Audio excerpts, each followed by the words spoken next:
जय गुरु माऊली.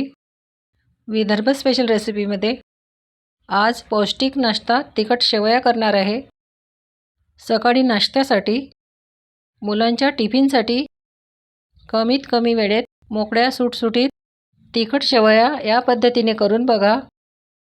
मुलांना आवडेल. एकदम सोपी रेसिपी आहे. कढईमध्ये तेल हलकंसं गरम झालं की यामध्ये शेंगदाणे तळताना तेल कडकडीत गरम न करता हलकंसं गरम करायचं. शेंगदाणे तेलामध्ये हलकेसे परतून घ्यायचे.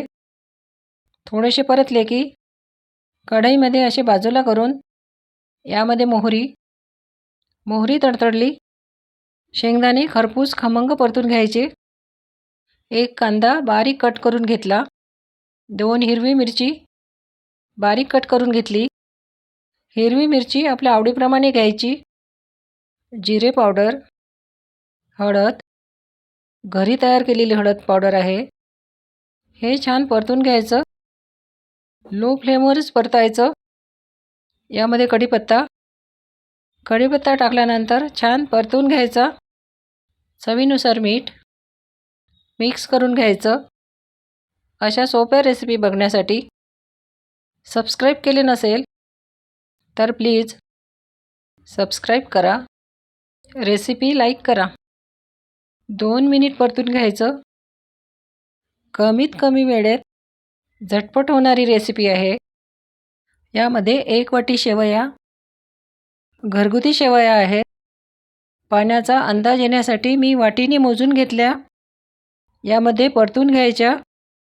वेगळ्या भाजून घ्यायची आवश्यकता नाही. आधीच पाण्यामध्ये उकळून घ्यायच्या नाहीत. 2-3 मिनिट लो फ्लेमवर परतून घ्यायच्या आहेत.